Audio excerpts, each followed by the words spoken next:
It's Torre, Truth Talks. Welcome to the show where we keep it unapologetically black and completely unfiltered. Let's be real. Everybody's talking about therapy now. Mental health this, self-care that. I appreciate the movement. But when it comes to black men, sometimes the conversation gets really silent. What about our mental health? And sometimes we get labeled as angry, toxic, or emotionally unavailable. It is hard to be emotionally intelligent. Black men are fighting to be seen, heard, and healed, and it's not always happening. From toxic masculinity and generational trauma to systemic neglect and cultural silence, we're going to dive deep into the forces pushing black men to suffer in silence. And I know what that's like.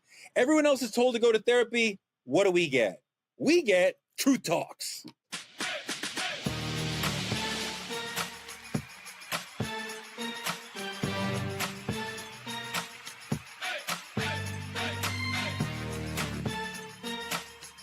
Are y'all ready to roll? Let's go. Truth tellers, welcome to the campfire. I got three of my favorite people here. Dr. Shay and Bryant, how are you? What's going on, Truth tellers? What's going on, Truth Avengers? First, Torre, I want to thank everyone who has been sending them cash apps over, honey. I went and bought me a new Chanel bag, this new Chanel shirt with the cash app. Just playing.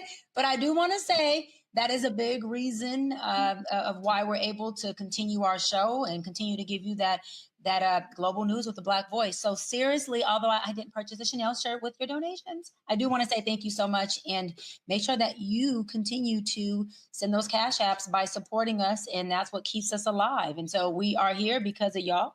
We want to make sure you know that and give you the truth, but we do need your support. So we love you, we see you, and we appreciate you.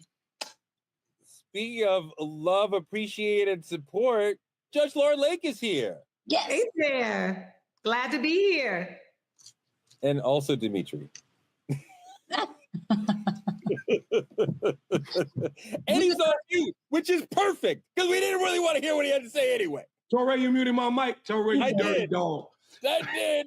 Shut his It's mic a pleasure off. to be here. Pleasure to be here. God, imagine that the Gen Xer telling the Zoomer, turn your mic on, you're muted. You're supposed to be telling me that. Here we go. Let's get into it.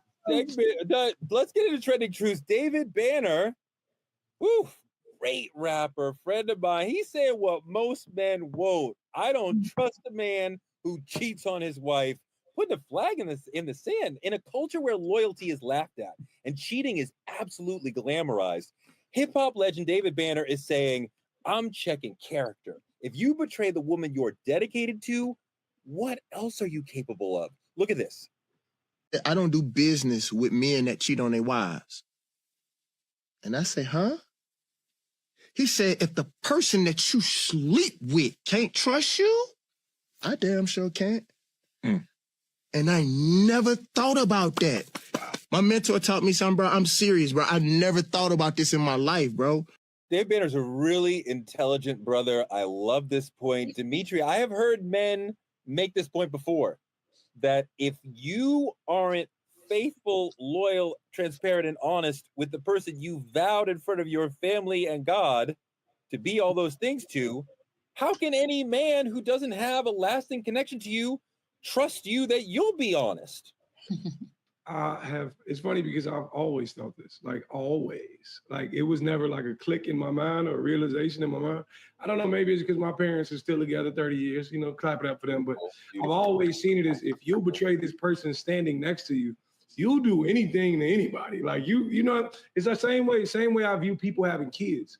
If you wrong your kids, you don't care for your kids, you'll never care for another human being the way you're supposed to. Beating your kids. I've always thought like that. And, it's probably because like in our culture, you're praised for being a pimp and a player and X, Y, Z and all of these things, but nobody actually spoke on the idea that having, boundaries and respect and a level of commitment to someone is a lot harder than playing a field. You know what I'm saying, Torre? Like people don't tell you that.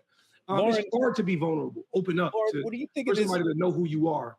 Yeah. And Lauren, what do you think of this notion that if he will cheat on his wife, we can't trust him in business, in social, in anything else? Well, I think it's something to be said for that, right? If a man's greatest possession, greatest thing is their family, right? If they cheat on their wife, then that's a way of destroying their family, right?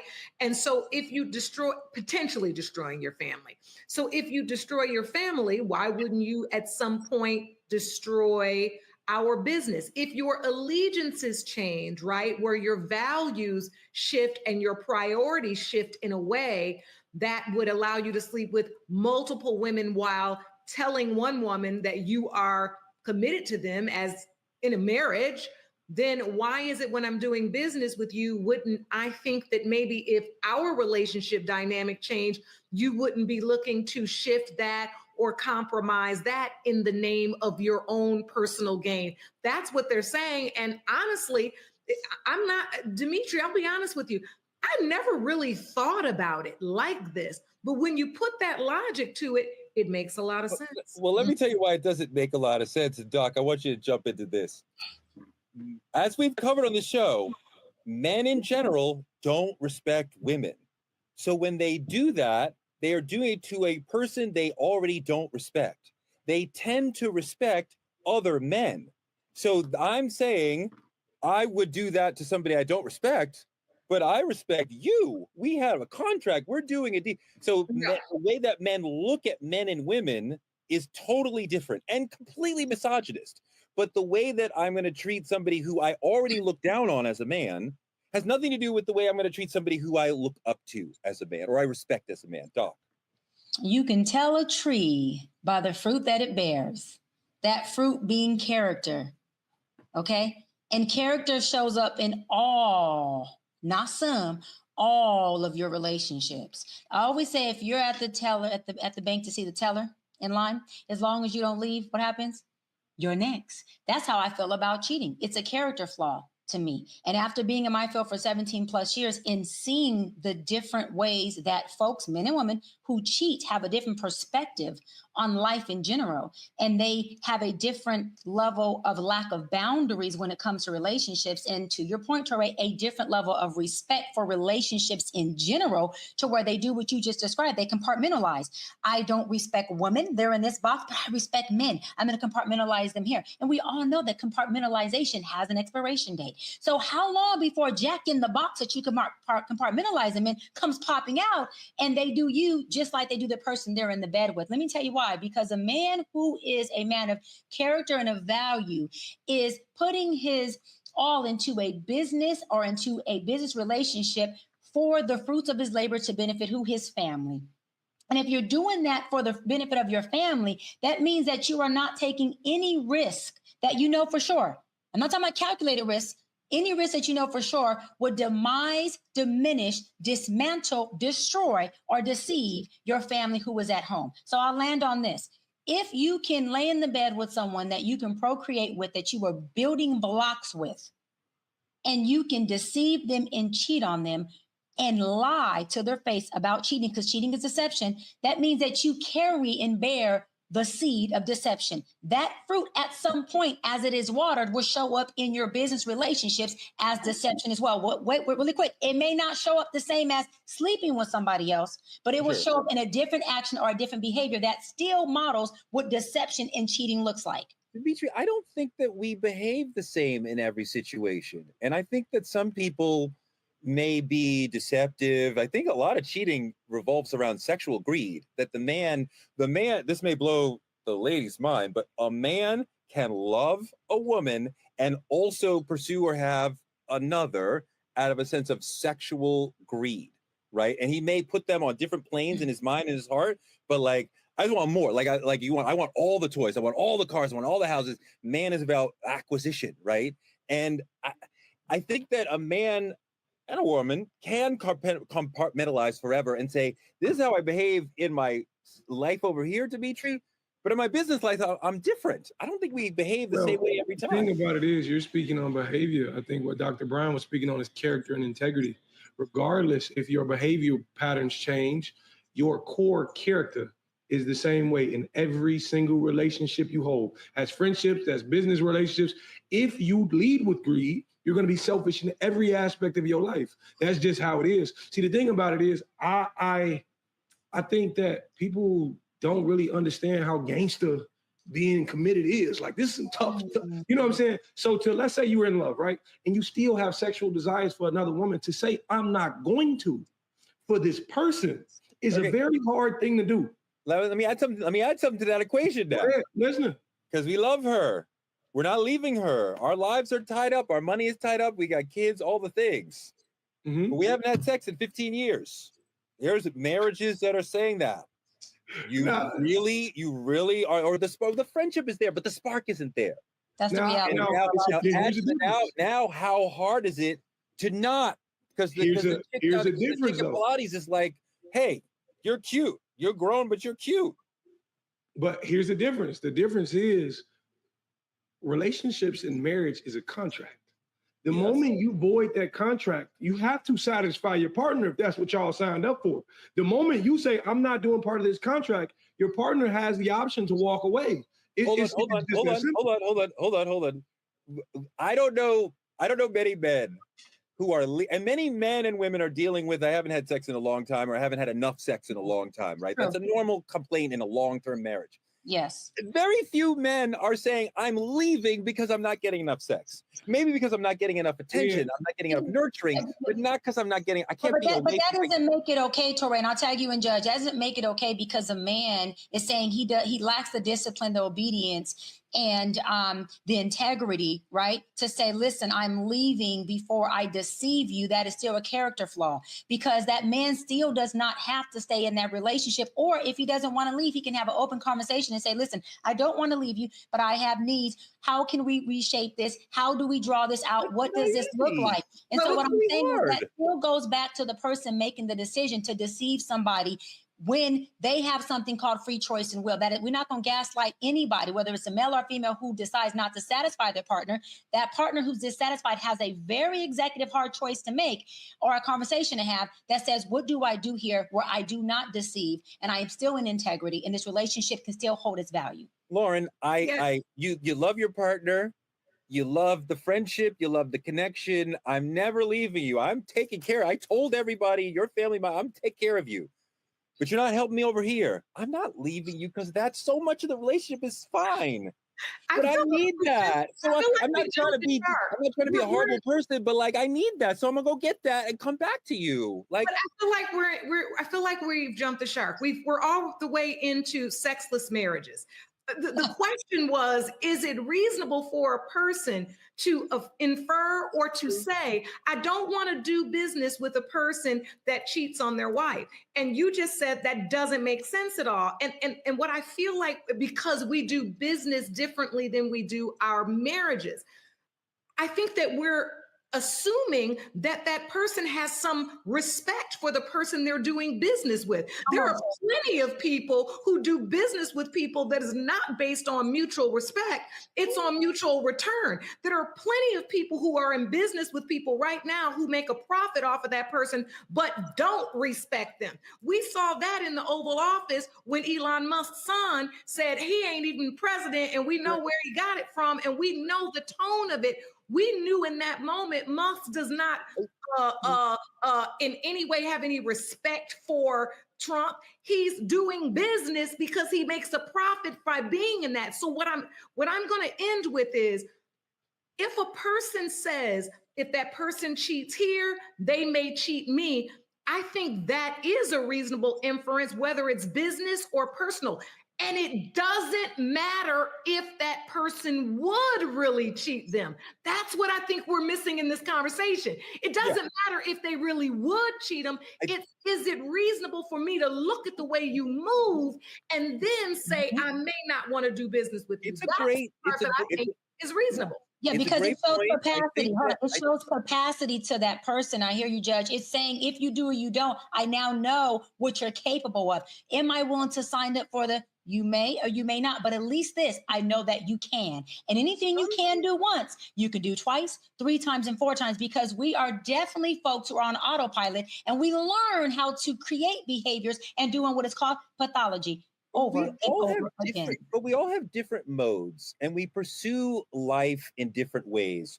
For one example, since we're talking about sort of sex and life, some people are into BDSM.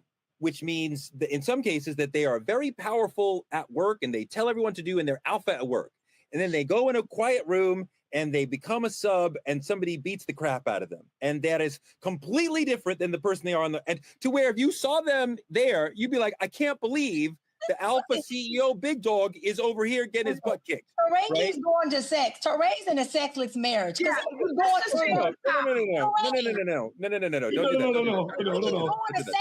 I'm not talking about myself. I'm talking about the way that life really is and how people have different modes and they approach different moments in life differently. And I think David Banner and Lauren's point is interesting. I also think that it is a bit lacking in the nuance of understanding that people come to different situations in different ways. And you may be big in one situation and small in another. You may feel a leader, you may feel like a follower, and that you have the ability to do that, to disrespect your partner over here, does not necessarily mean you have the ability to. But you're not wrong. You're not wrong, Teray. It's two different things. That's behavior versus character, integrity. I'm not going to hire you as my cashier if your last job you just got caught stealing.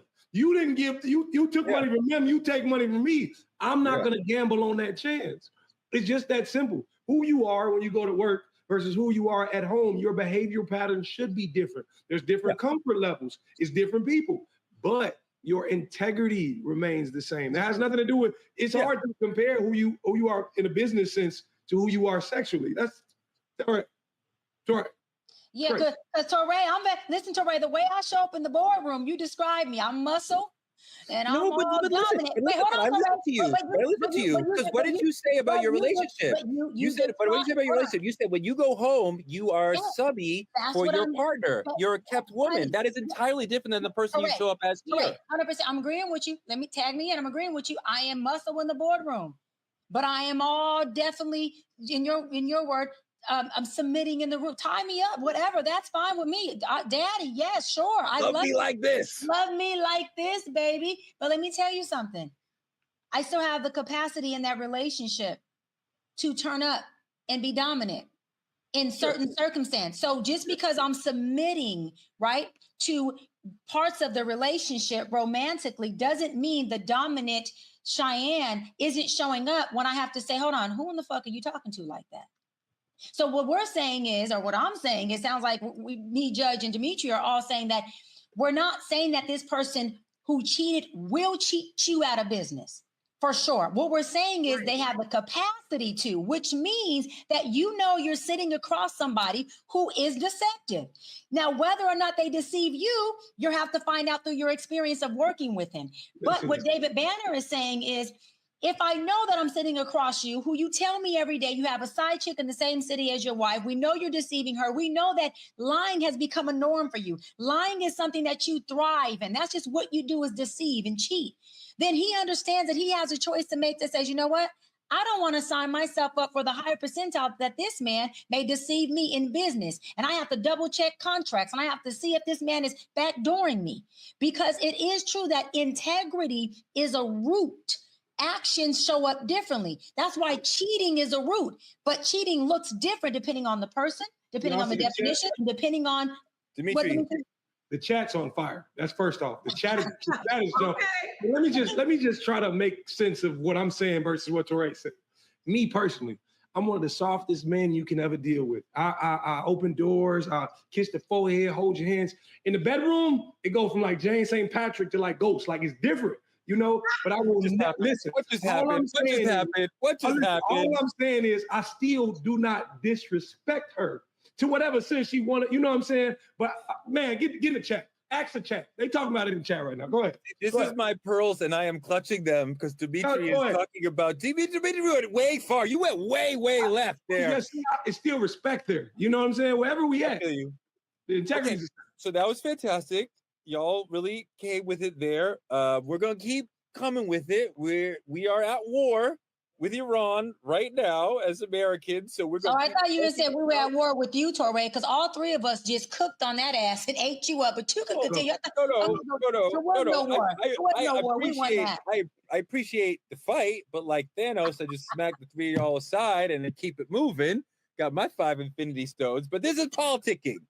The government of America has sent a chilling message to the world. If you want to study here, all you have to do is hand over your digital life. In a dramatic shift, the State Department says that they are resuming student visa applications. That's good. But now they want full access to your social media accounts. I thought this was a country where we had the First Amendment and you could say what you want. What was once a gateway to opportunity now seems like you got to pay a surveillance price tag to get there, forcing students to choose between education and privacy and the right to say what you want in a country that claims to be all about the First Amendment. So, Judge Lauren, this seems completely anti-American, very big brother, very much a violation of the First Amendment and our sense of privacy. And like, is this right? And do you think at some point this leapfrogs to all Americans? I think we've already leapt. I mean, we've been in Big Brother since we got these. I hope people know that, right? I mean, everything that we say, everything that we do, at least as a lawyer and as a mother and as a woman in this country, that's what I think. We're already being recorded, and we already, our First Amendment, rights have already been compromised. But I'll say this about this for the students, seeking visas. They are citing, right, the U.S.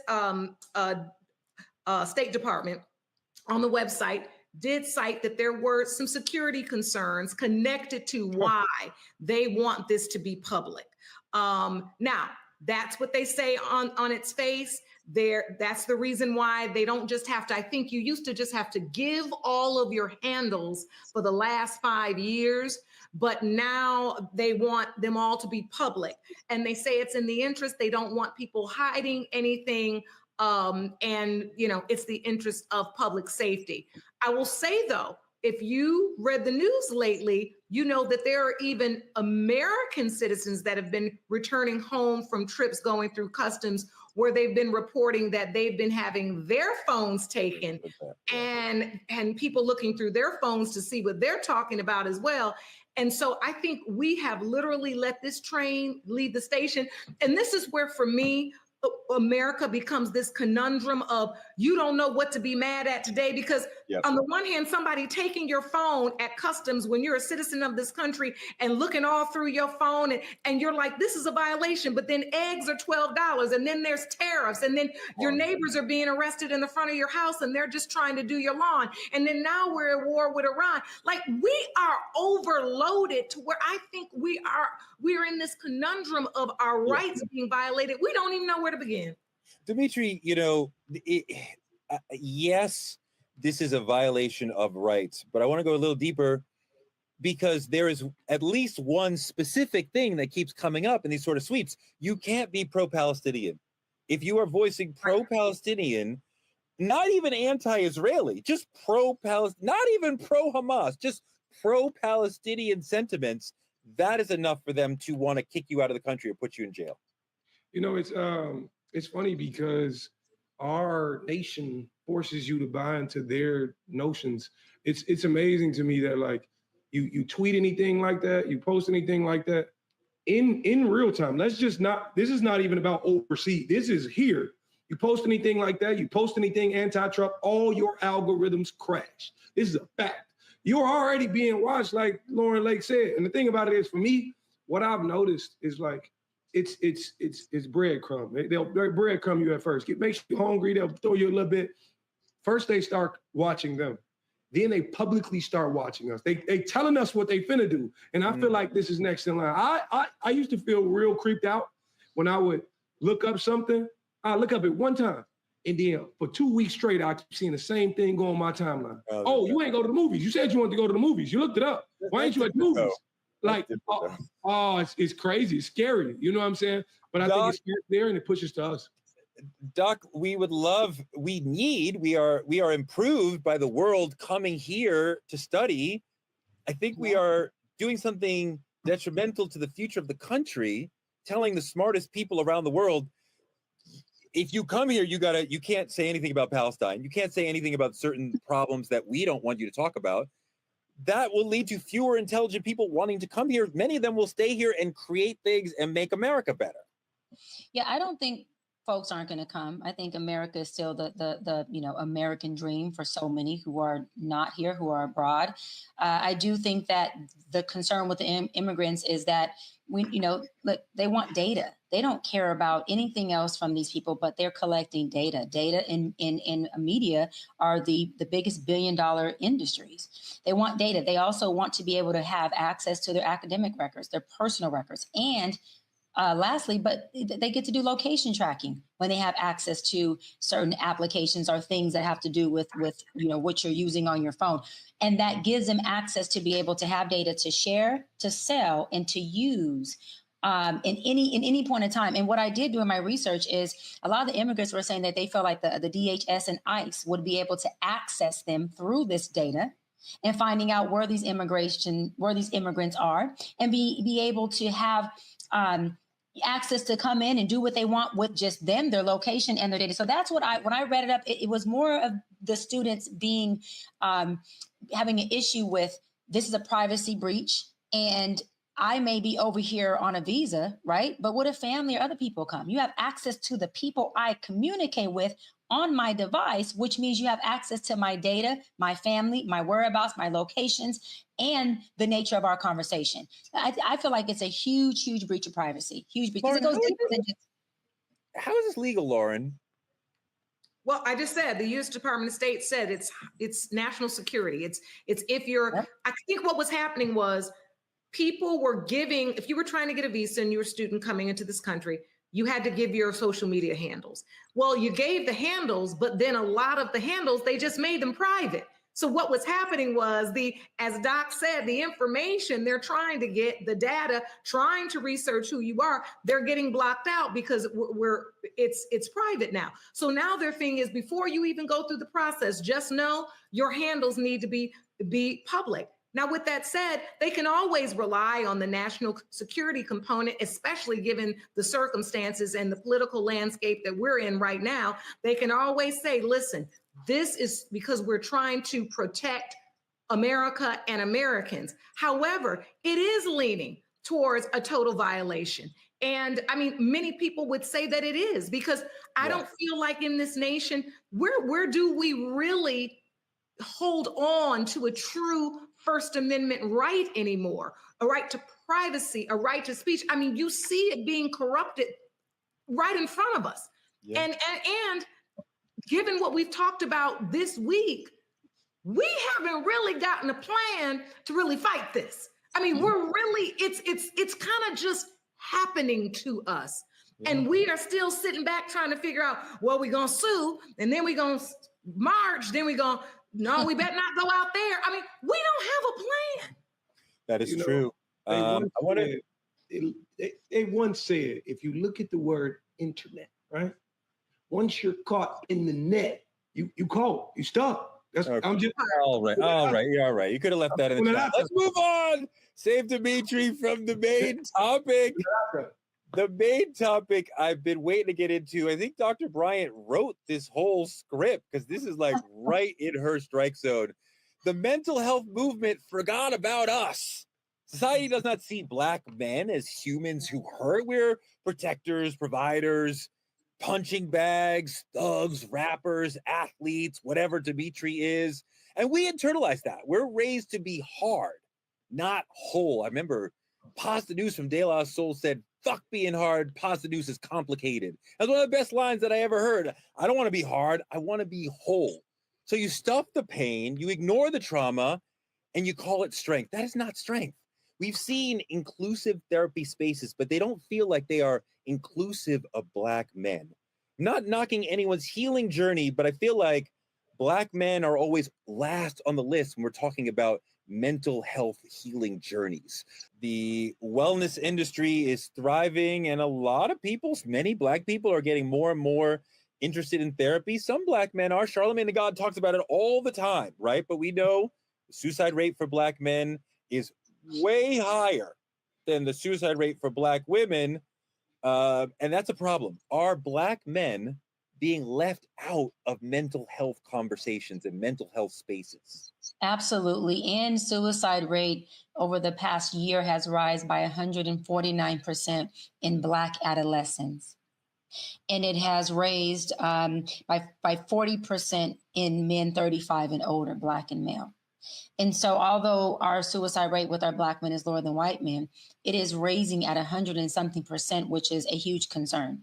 Black men aren't even, y'all aren't even included in politics and policies for healthcare initiatives. You're not even in the conversation at the presidential debate. Let's just keep it real. They cover Black women a little bit about our mortality rate when giving birth. They don't even touch on you guys' mental health, your prostate, your diabetes, any of that.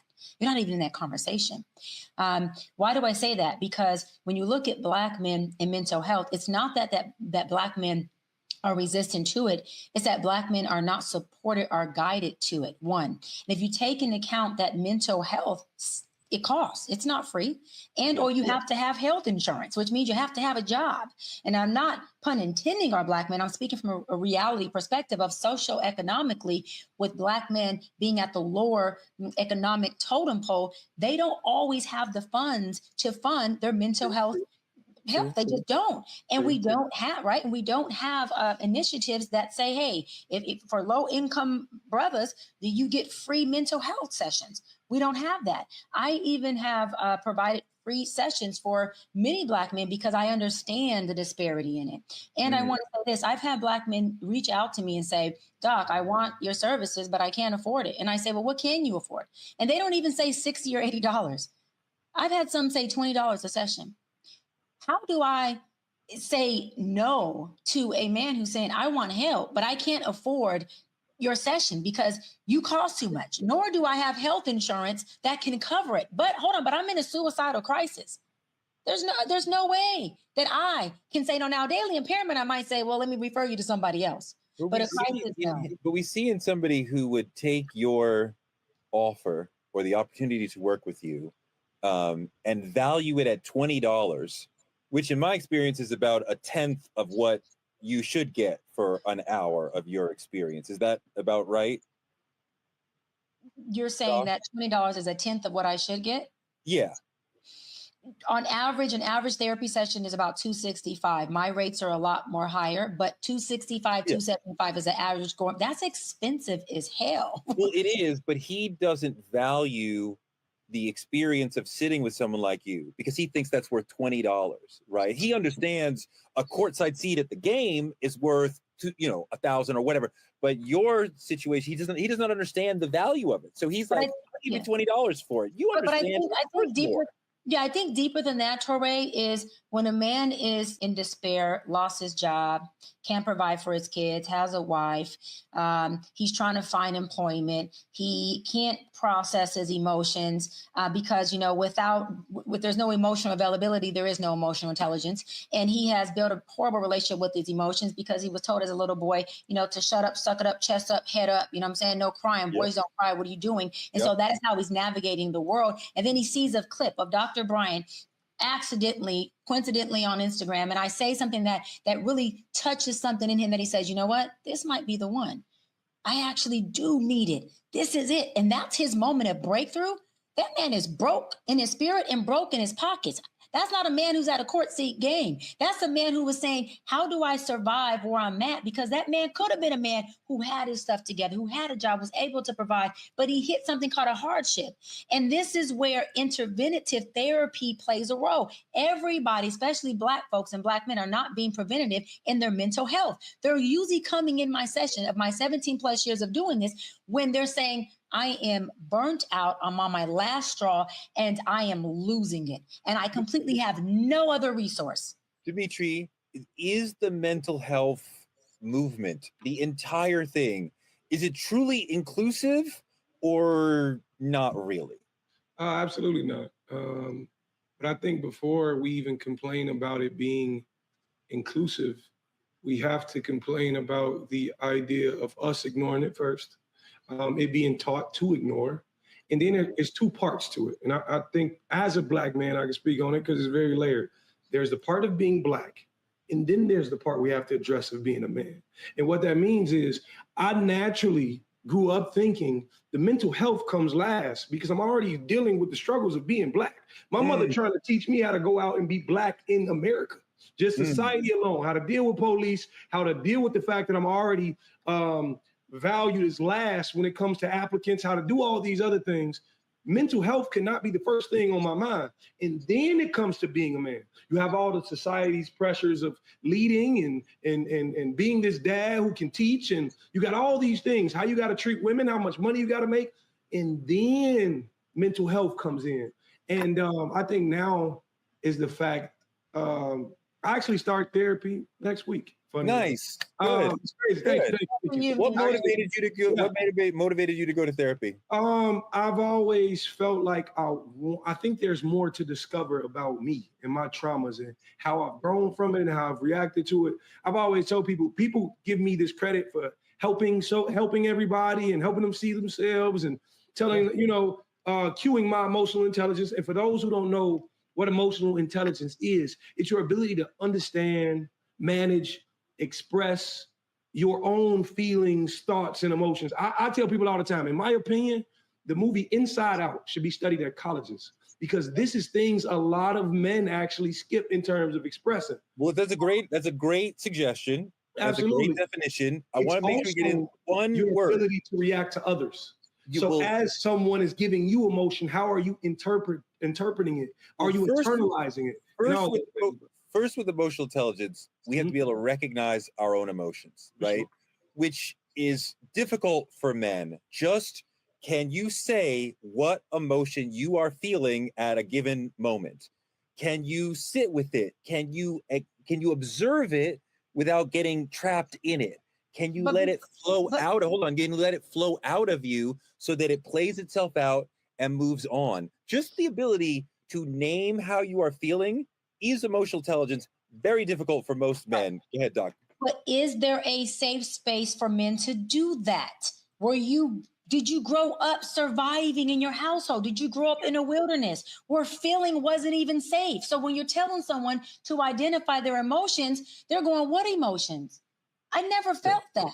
I didn't have a space to do that. And when I did, I was either silenced, in trouble, or looked at as weak or other things. So I grew up learning that emotions don't serve me. So I'm not going to process something that doesn't produce anything for me. I'm going to suppress it, throw it away, or I'm going to allow it to externalize in ways that I don't understand how to articulate.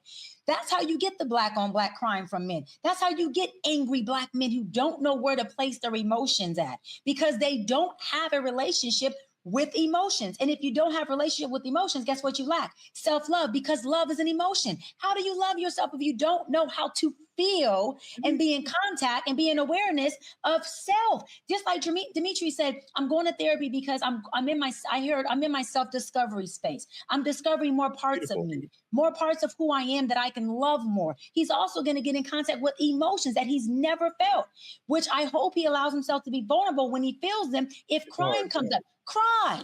If confusion comes up, say, I'm confused. But we have to learn to be okay with not being okay and not having to be numb, right? Not having to be numb as a way of saying, I'm strong, because being unhuman or being dehumanized is not strong. It strips you of everything that you are and everything that you're meant to be. And then you have nothing to offer your partners, your kids, the world, your loved ones, because what you offer is you. And if you don't know you, you give people deficits of you. You give people trauma. Your emotions shape the world around you and the way that you see and respond to the world around you. And if you are unaware of your emotions and how you feel, it is like moving through the world without acknowledging the weather. And you're like, why am I wet? Because it's rainy and you're not wearing a raincoat. Why am I sad? Because you are depressed and you are not admitting to yourself and perhaps other people, I am depressed. And depression is a more long-term thing. Emotional intelligence is also about just how are you feeling right now? Are you feeling joyful, angry, melancholy, sad? Just being able to be aware of how you feel. And that is self-awareness. Is huge to be you being able to show up in the moment in the fullest way and the best way for your family, your friends, and the people around you. Because we all have been around a person who is angry or sad or depressed, and they're not aware of it. And now we have to deal with their emotions coming on me when they're not even aware of how they're coming off. And you have the right to feel however you want to feel. But if you are aware of it, then you can manage it better with the people around you. I want to run knowing how to process it with self, and I'll tag you and Dimitri, because you know, as much as it looks like Black men have this narcissistic arrogance about them, it's more of them lost in the sauce of their emotion.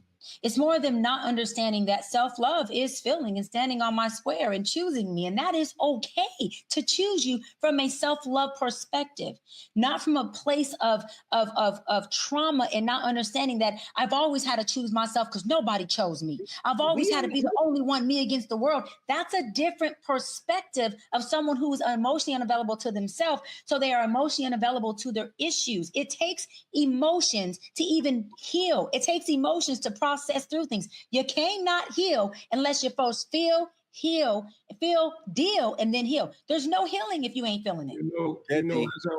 As I'm sitting and thinking, a question that comes to mind is, why are we this way?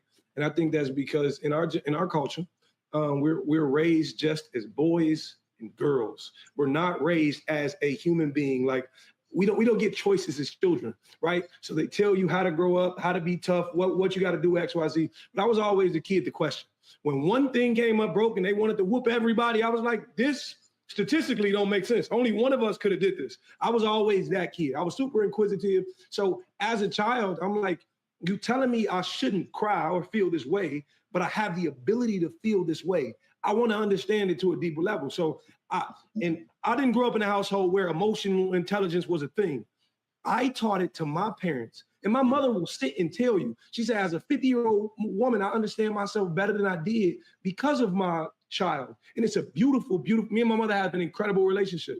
But the thing about it is, I'm finna be 30, right? I'm a year from 30. I just turned 29 the other day, but I'm a year from 30.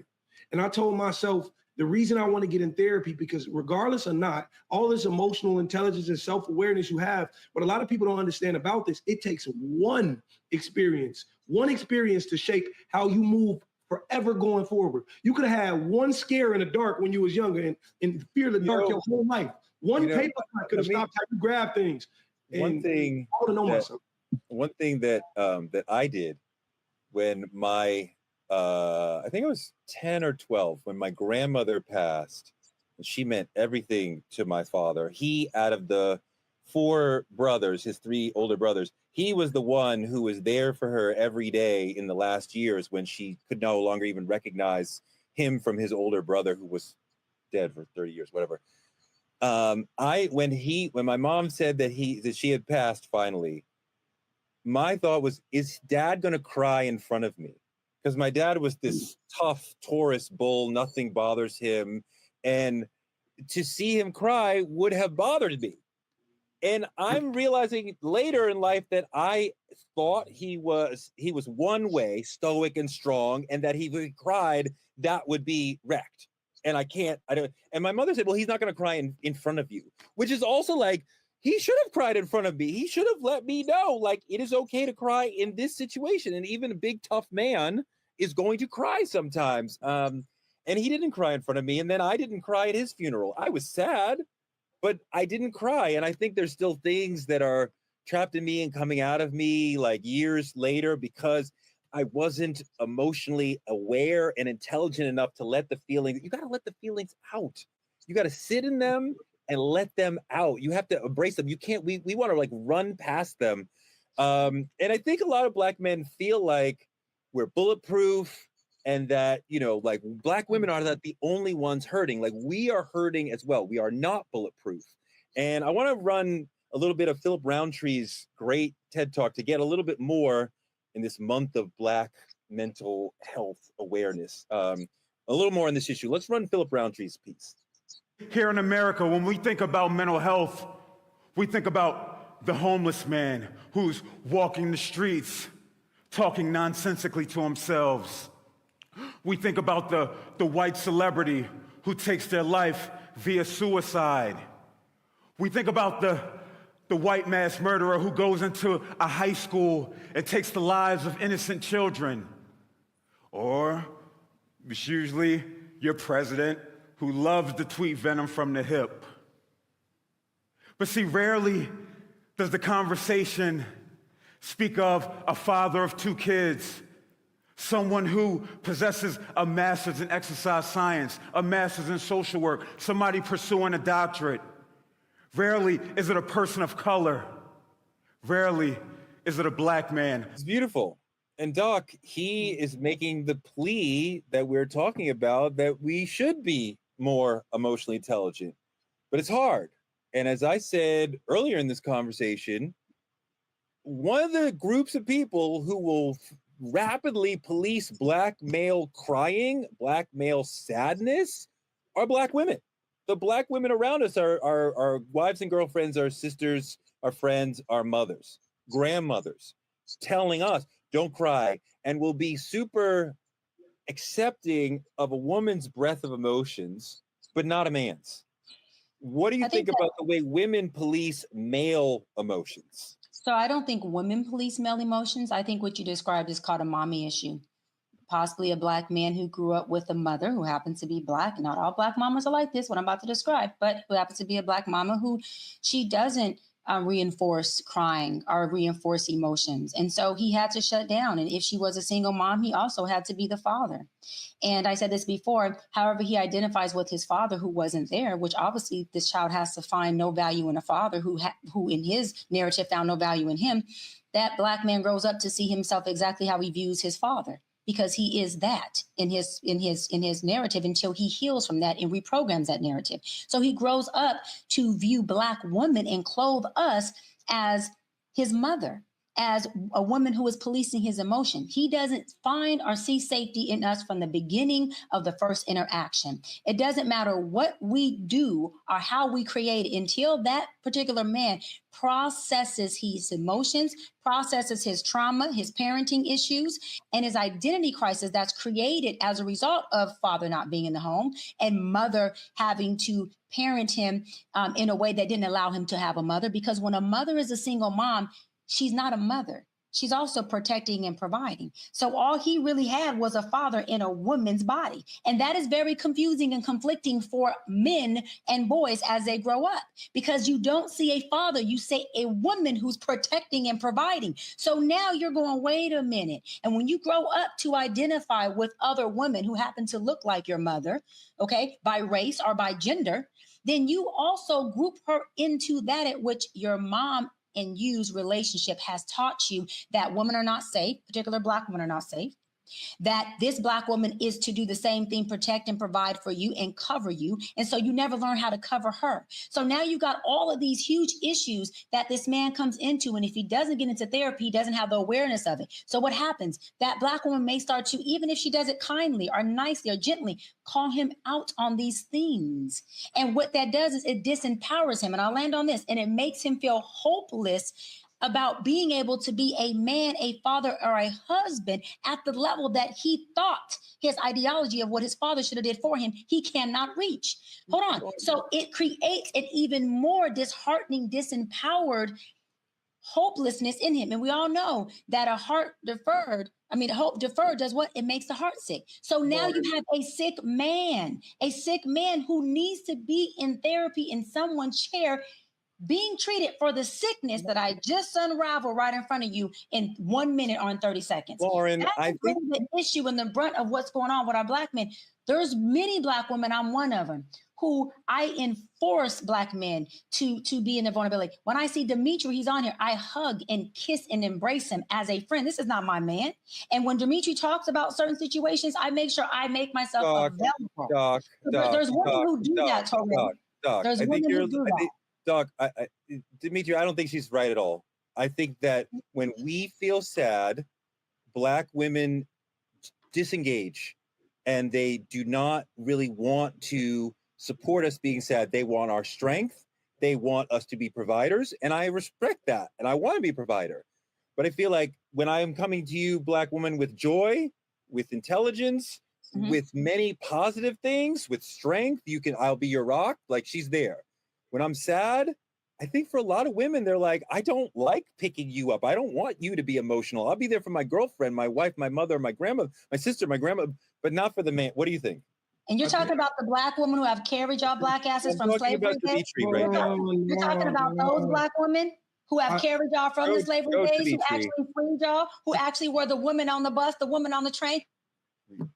I gotta disagree. I gotta largely disagree because we're taking a thing and we're generalizing it, saying because your father wasn't in the household, or because of this, or because of that.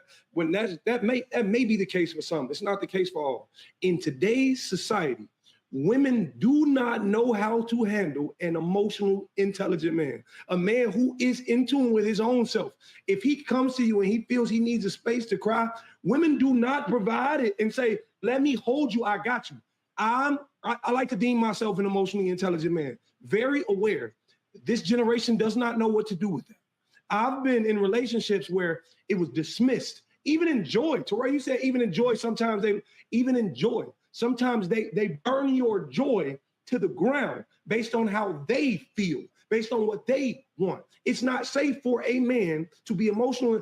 And I'm gonna give myself a pass. And the only reason I'm gonna give myself a pass is because the world has saw me as an emotional man. So that's what they lead with. I understand this man is, but for the average man to come to a woman with a problem, if you're not macho and strong, I'm gonna get the next nigga to do it.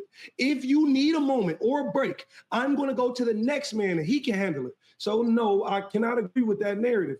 This generation is different. It's not all women, because typically outside of a household, women know how to handle a man better. In a friendship relationship or an auntie or a mother, or in a romantic situation, a woman would rather leave than watch her man cry. Lauren, I think that he makes a great point that there's a small emotional register that women accept from men. And when we go way outside of that to sadness, they're like, no, I don't want that. Okay. I've been listening and I've been learning. I'm raising a young Black man right now with the very present father, but I'm still his mother. And I'm listening to everything you're saying and I'm really taking it in, because it's always been my understanding that women, especially mothers, raise their daughters and coddle their boys.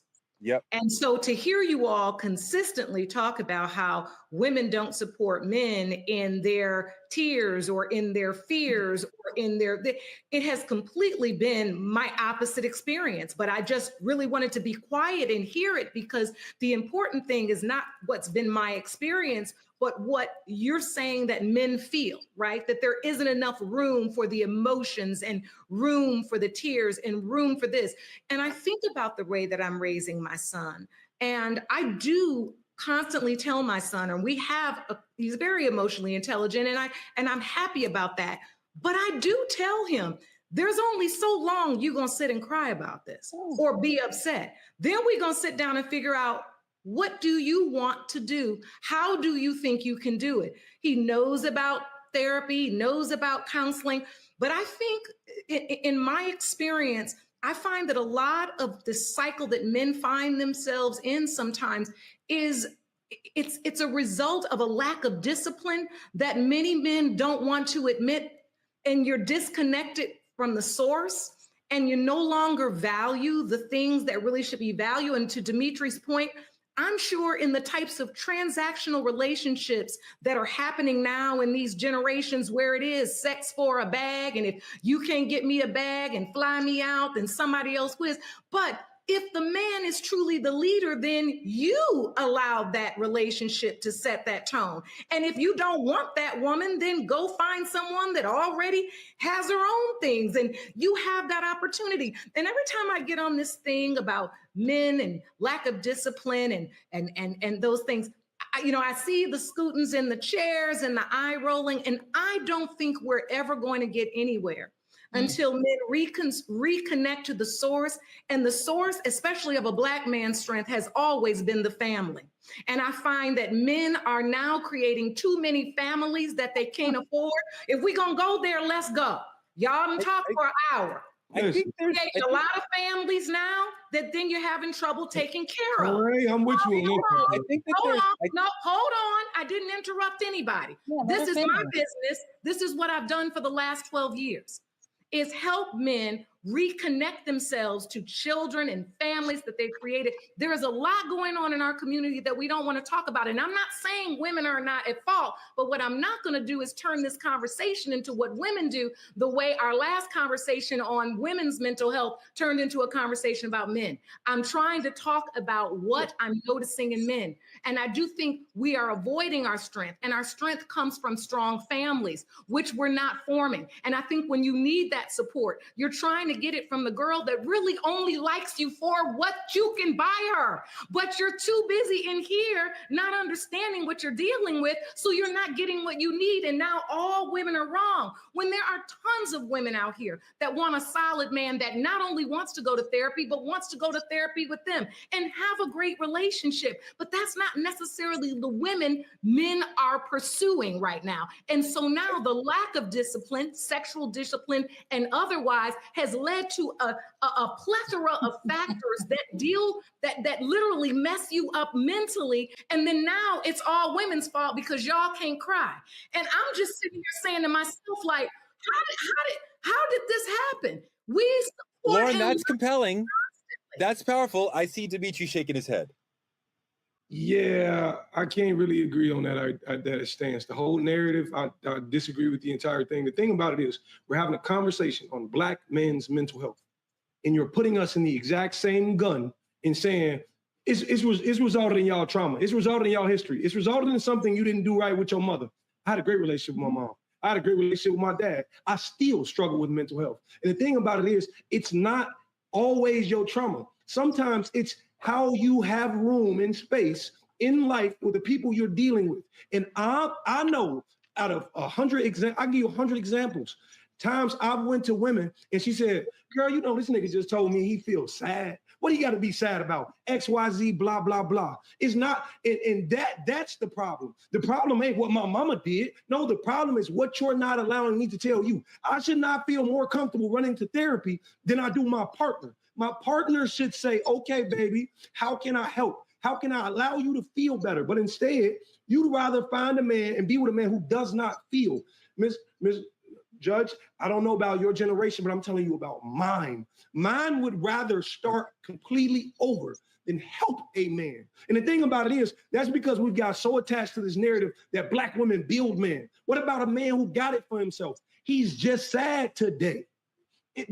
We dismiss this whole narrative in saying men need to go heal, men need to go do this. Understand your point in saying we create families that we can't take care of. Me? No, not me. Never envisioned being a single father in my life. Was not my choice. When I was going through my mental health issues, she decided to go do something else.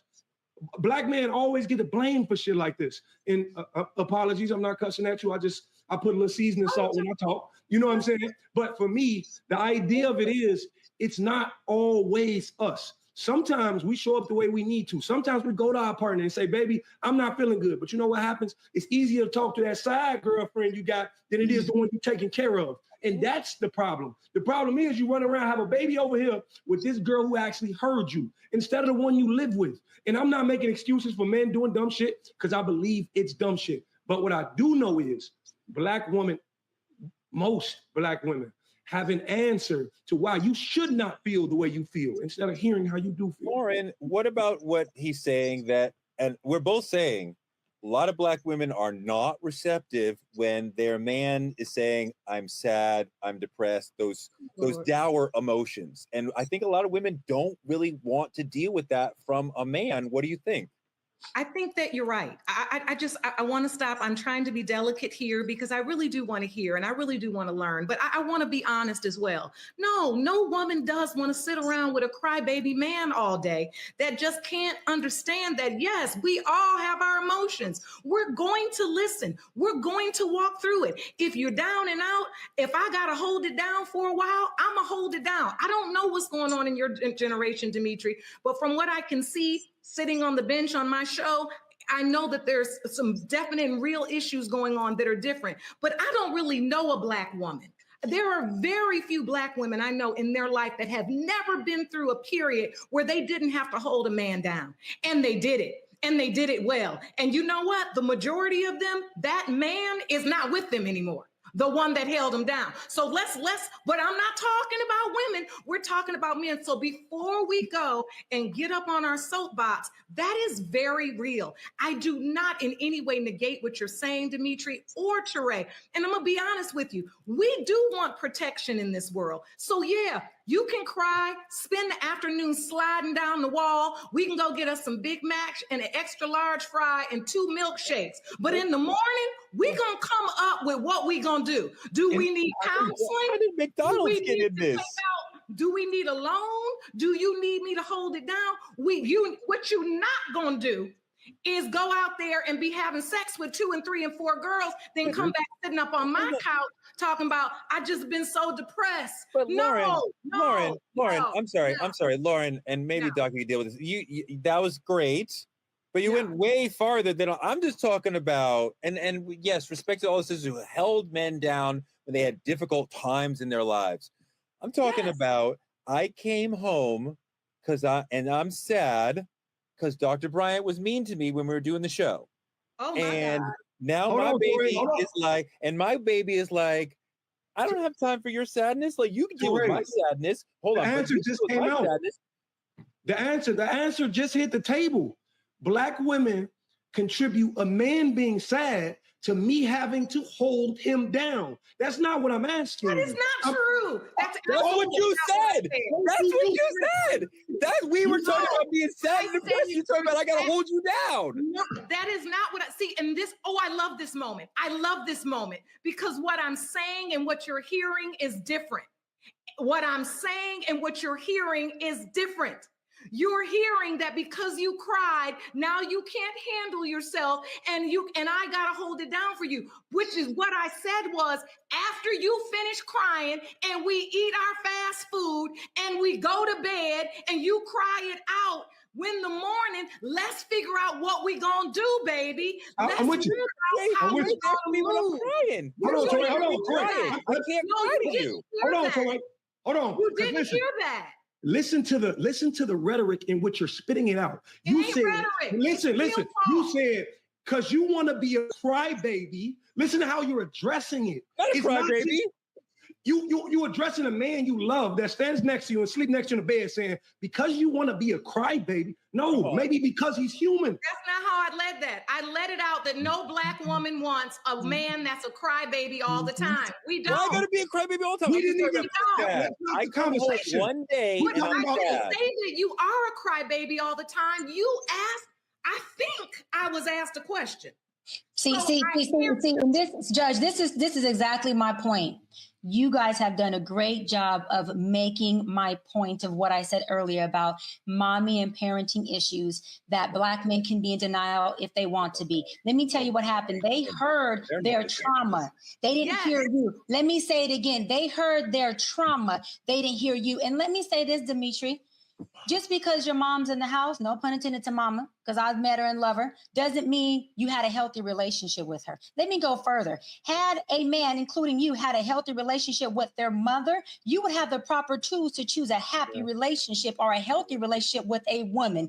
Learned behavior is real. And you learn as a man, because a man is what his mama makes him. You learn from your mother what a healthy relationship is with a woman. And so if you're going out and choosing women who are emotionally unavailable and not able to support you, facilitate you emotionally, because they're looking at you like your trauma hurt her, say, a crybaby, versus what she really said, which was, I will support you in it and figure out how we can get there. But I want you to dry your tears at some point so we can move forward and build, is what she said. But let me say it again. If your mama doesn't have a good relationship with you, but she's in the home and she's present, it doesn't teach you the tools on how to choose a healthy woman. You choose your mama in that woman. You choose your trauma in that woman. And so therefore, it goes back to mommy issues, trauma that we're hearing that eclipse us from hearing what someone is saying. Because if a person's not used to hearing their mother support them, then support sounds like trauma, like it did from Judge onto your ears. It lays dead on the ears. So it goes back to the issues that we don't want to address. And every time I say say mommy issues to a black man who's not ready to heal, he's highly triggered. And every time I talk about a black man not being able to hear a woman support him, he's highly triggered. Hold on, where the trigger is where the pain is. So when you go to therapy, you got to talk about where you're resistant to, because where the resistance is where the pain is. And healthy parents teach their kids how to choose healthy relationships. Not healthy parents. I'm only triggered because you in left field. You ain't over here. We dealing with the issue. You in left field. No, you in left field. You in your trauma field. Y'all here in trauma. We're speaking. Look, another black woman rejecting my emotions. Right here is happening. Right on the show. Definitely rejecting what you're saying, and I'm standing on it. Right there is happening right now. Right, because I'm not going to trauma bond with you. Right now, you're having a trauma response, and I'm not going to trauma bond with you. What I'm going to do is support you and call you out on it and say, listen, I will hear what you have to say, but you're not going to gaslight me to say that me or Judge Lauren said we don't support you and all you guys are is crybabies. What we said was we support you. What do you need from us? So we can help you wipe your tears, because there is an expiration. Even if you're single, there's an expiration on how long you grieve before you start to rebuild. We want to support you and love you in it, but we can't support your trauma, because if we support your trauma, we trauma bond with you. And then if we support your trauma bond with you, you pull us into your darkness. We're not doing that. We're not doing that. I'm just doing it. I just want to make this clear. Torre, can I ask you a few questions? Please, when we began this conversation, it was about being sad and going home and telling your partner, correct? Yes. Well, who mentioned crybaby in this conversation? No one. Me. Listen. Hey, who mentioned? Lauren did. I said what I said. Lauren did. Hold on now. Let me get you now. The thing about it is, get me, baby. y'all are making a man's emotion seem like generational trauma around here. That's not what we're addressing. I don't have a problem with my mom because my money low. That's not what we got. That's not what we got going on. What's going on is, all we're saying is that for a man to go to his woman and she rejects my emotions, I don't know where else to go. And that's happening for a lot of black men out here in this generation. And I just want to fix this narrative out here. Listen, me and my mother has always been fine. We always been best friends. We got our hiccups, but that ain't what I'm addressing in therapy. I just want to know myself a little better. But, listen, maybe the chat. Let me ask you a question, Dimitri. If you have a good relationship with your mom, which I know you do because I've seen it, how do you have nowhere to go? This is what I mean by this is your trauma. Now I got my Dr. Brian hat on. If you're saying you have a healthy relationship with your mother or even any woman, your auntie, and you say you have nowhere to go, I would say as your doctor, you do have somewhere to go. Your trauma is telling you you are alone and you have nowhere to go, or you're creating a false narrative because you really don't have somewhere to go. And the people you have been going to have been failing you. They're present, but they're not facilitating a safe space for you. So we're not talking to you right now. Torre, what I said is happening to black men. That Dimitri and I both said we have no place to put our sadness because our women don't want it. And both of you said in highfalutin language, no, we don't want it. No, Torre, what are we talking about here? We just gave him a place to go, and you guys are doing exactly what you guys did. Exactly what Judge Lauren said. This is what the crybaby looks like. This is not a grown man. You see? She just did it. They both did it. They both did it.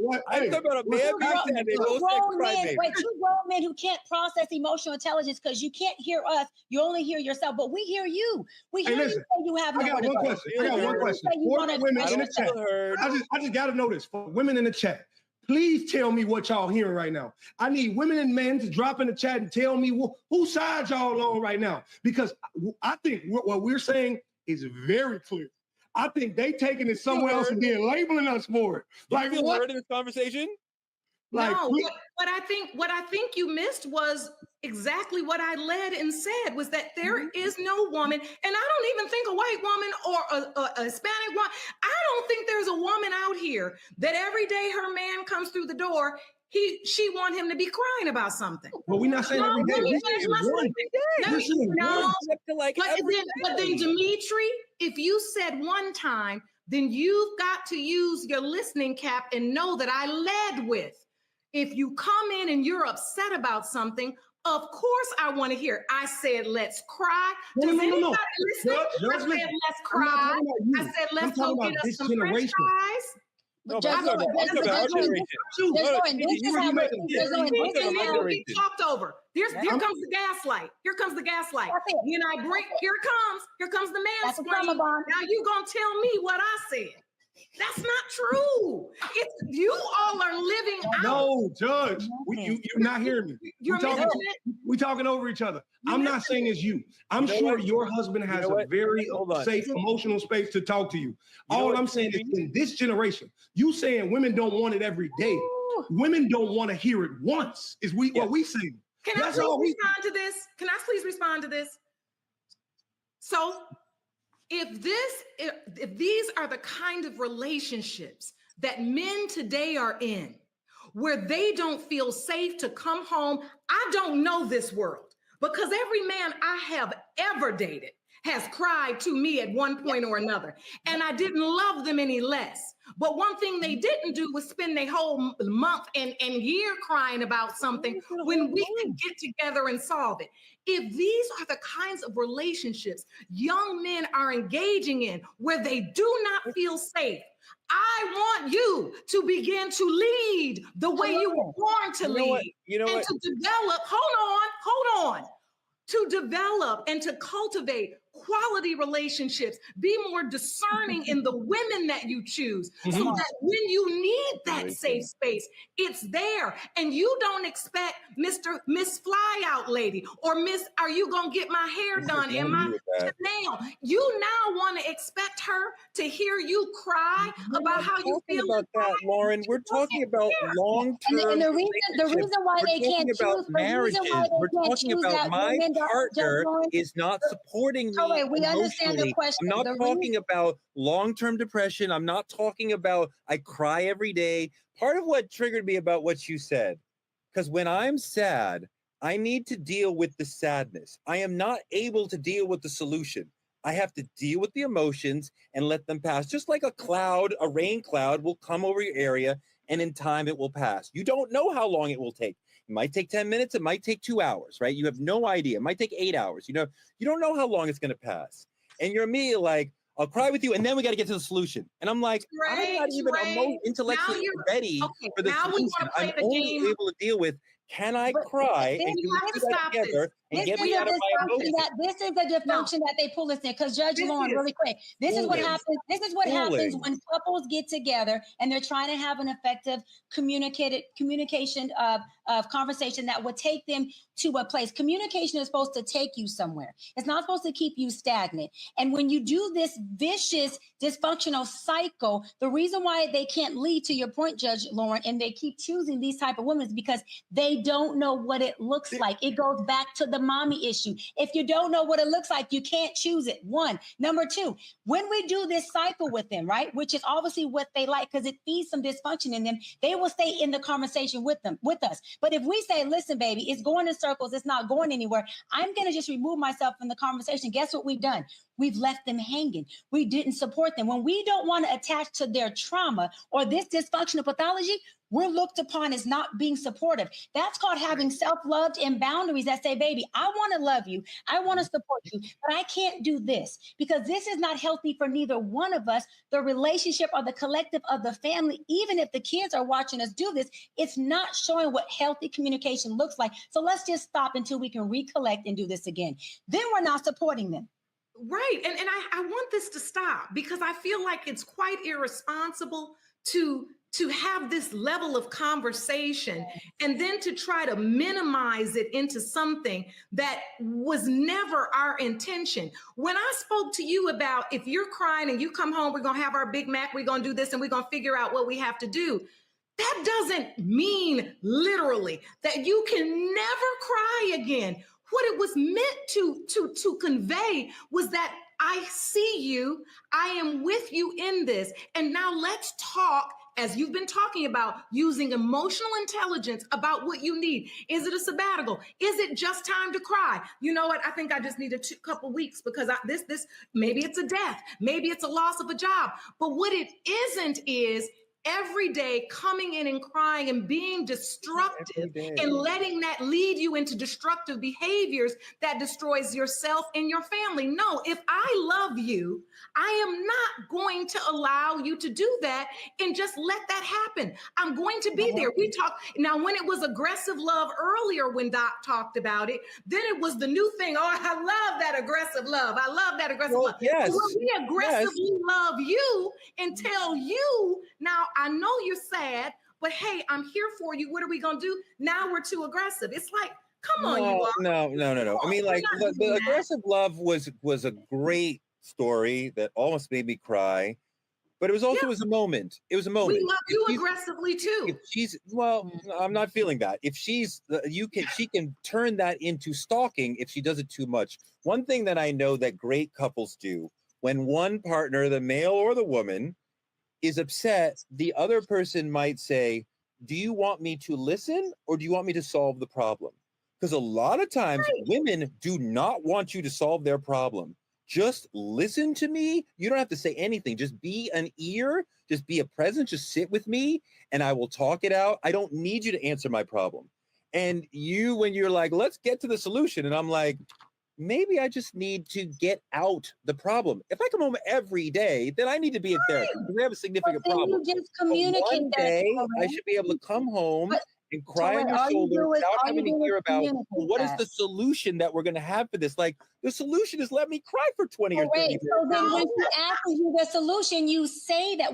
This is what I mean. We're talking about two high-functioning people having this conversation, Judge Lauren. We're not talking about a low-functioning person and a high-functioning person. When someone says, listen, honey, you're crying, I'm working through this, what is the solution? And your solution is, I need you to let me cry.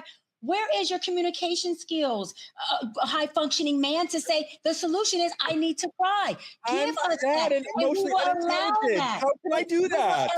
But she's asking you, what is the solution? That means you tell her because she's available for whatever the solution is. But this is the thing, Judge, back to what I said, a man who's never been seen, from the first woman who's supposed to see him, can't see you seeing him. And they will gaslight you to tell you you're not seeing me and you're not hearing me when you're doing all that. And then you end up in this vicious cycle again in a very unhealthy relationship with a low functioning person who is a pint and you are a gallon, who is high functioning, and y'all just can't pour into each other because they're not getting all your gallon into their pint because you're just too much and they don't know how to facilitate and just say, when you ask me what the resolve is, baby, can you just let me cry?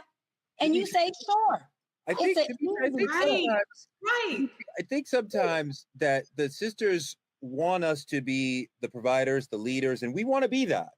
But then when we get into a more emotional space, we need them to be the leaders because they generally, most women have much more emotional intelligence than most men.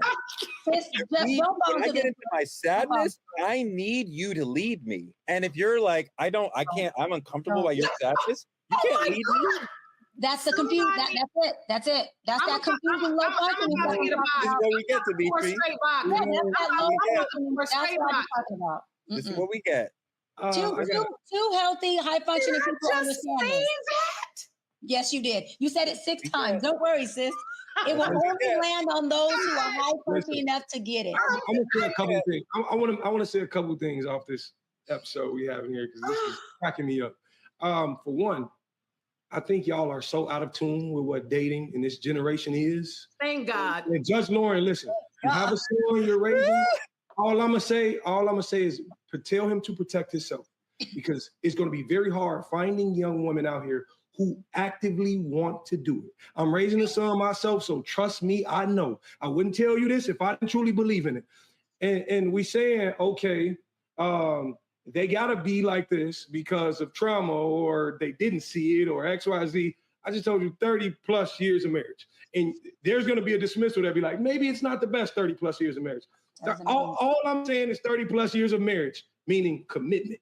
They stayed, they worked it out, they fought through it. I ain't saying it was perfect by no means, but I seen what happens when someone stays, right? I think that's a beautiful example of what I wanted. And I think that's why I'm still single today. And it's not the trauma. It's the idea that I refuse to settle for a young woman who does not see me as human first. Not just the man who can provide. Yes, okay, got money. He's handsome, can do all these things. But can you see me as human. When I show up to you and say, baby, I'm not feeling well today, you don't associate it to what my mama did. You look at me as a... why did you trauma accuse her then? Why did you trauma accuse that woman? Hold on one Why second. did you trauma accuse her? Hold on one second. Dimitri, hold on, Dimitri. I want you to go deeper because you told us you were going to go. Hold on. You told us you were going to go deeper. The thing about this, there's men out here. There's good, and I got goosebumps. I'll tell you, there's good men out here who can actively see a woman, understand her emotions, who can provide, who can do all these things, all of them, right? I'll put you a little further into the story. When we talk about trauma, I understand trauma. I met the children of my mother when she was 13 years old. 13. How old were you? I trauma bonded to it. I said, I owe this young woman my life, huh? How old were you? I was about 13 with her. We was the exact same age. Met walking into a park, right? I trauma bonded to her after her mother passed away. I said, whatever this young lady needs, if I'm here to provide it, I will. Ain't that what a man is set to do? I learned love. I learned how to be emotionally intelligent. I learned all these things to take care of this woman when she does come around. You know what I realized? That young woman, when she did come around, had trauma of her own, could not understand herself emotionally. So there's no way she can be that for me. What happened was there's things in relationship you believe you can fix. That does not mean you're supposed to see a person, understand their trauma and say, all right, peace out, that don't work for me. No, there's a thing called stick-to-itiveness that the men must have, because if you're not, then you give up on a situation and you view it as less than a man. All I'm saying is I was brought to mental health issues and depression because I thought loving someone was a reciprocal act. It's not. When you love somebody, you give something up, parts of yourself that you may not get back, and you got to be okay with that. And all I'm saying is, yes, women typically get the short end of the stick, but all I'm telling you is, well, there's men out here who get no stick emotionally. There's men out here who get no stick for being human. And not a lot of people understand that. I didn't need that young woman to clean, provide, take care. I was doing everything I could as a man, fixing cars, doing laundry, everything I saw my parents do. A beautiful example. And all I'm saying is all I needed that woman was to look at me and see a human. But instead, you know what she told me? She said, I can't stand here for you. I got to go do that over there because he ready now. He ready now. I can have fun over there. She dipped out for fun. You understand what I'm saying? And y'all, and they blame me. They say, okay, you're the man who had these traumatic and trauma bonding experiences. I ain't trying to hear none of that. I want to go deeper. There's good examples there's beautiful examples of good men out here, but those good men have nobody to talk to. Wait, let's go deeper into your emotional journey, your depression journey, right? Because you went through some heavy shit. Yep. And you're part of a whole, I don't want to say trend, but a group of Black men who are committing suicide. There is a huge uptick in Black men committing suicide. Let's see that video. Sometimes we just have to have some tough conversations to bring to light issues plaguing our communities. This morning, we're talking about suicide in Black men. New research shows an alarming number of young Black men are dying by suicide, and the numbers are growing. For Black men ages 15 to 24, suicide is ranked as the third leading cause of death. Black men are also 4 times more likely to die by suicide than Black women. That is according to the U.S. Department of Health and Human Services. There are a number of high-profile suicides in the Black community right now, including the son of actress Regina King, Ian Alexander Jr., Mayor Kevin Ward, and former Miss USA Chesley Christ. And there is a strong stigma in the Black community when it comes to mental health care. Dimitri, this is really powerful, really sad, really emotional. And I've been there. You've been there. Talk about your journey with suicide. October 29th, 2022, I attempted to take my life. Not just because some young woman. What did you do? I tell you how God works. It's quite hilarious, actually. I tried to slit my wrist. And this year, I recently got a tattoo to cover it up. So, you know, I'm very, very proud of that. I've just now had the strength to do that, right? And a lot of people would contribute it to the idea of a young woman deeming it's okay to walk away from me and this 2-year-old kid. No, it wasn't that. That's not all it was. Like you speak on, Dr. Brown, I had trauma. I had things that I had not dealt with. I was homeless from the age of 18 to 19. I had to go figure that out for myself. I wasn't speaking to my family for issues that I can't disclose, because when you're living in this space, there's things you can't speak on because it brings a negative light to everybody else. And sometimes that's not fair. But me and my whole family had fell out. Everybody, because they thought they saw a child who did not understand his place in life. But no, I was a grown man, and I knew what was right and I knew what was wrong, and I stood on what I believed to be right. I had my best friend had died at the time. All this is in the same span.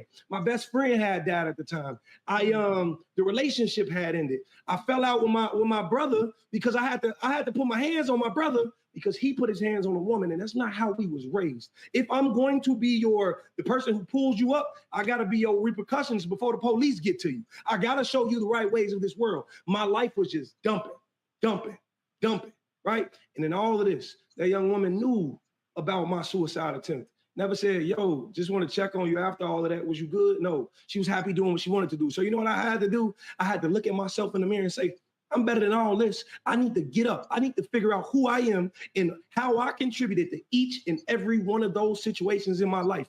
And the thing about it is, everybody was like, you don't seem like you need therapy. You don't seem like you need therapy. I'm choosing therapy for me. I'm choosing therapy because at the end of the day, there's still some traumatic experience I have not dove into yet to understand for myself. And all I'm saying is, when we contribute everything that a Black man does to trauma, that's not always the case. Sometimes you just need an ear. That's all I'm saying. Mm-hmm. Mm-hmm. That was really beautifully said, and thank you for sharing that.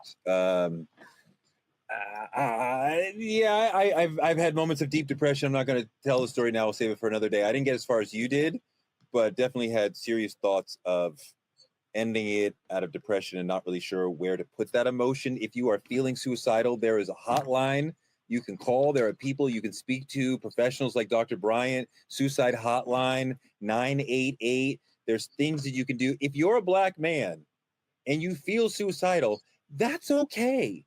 You can call somebody, you can speak to somebody, you can get out of that. You will not always feel suicidal. The urge will go away if you can sit through it, if you can hold on a little bit longer, you can get through that. And I hope people who are dealing with that, as I have, as Dimitri has, as other people have, as many other people have, that you can just hold on and find somebody and find a reason to keep going on. Because Black men deserve more than survival. Red Twitch, who killed himself. We deserve peace, softness, and the space to feel without judgment.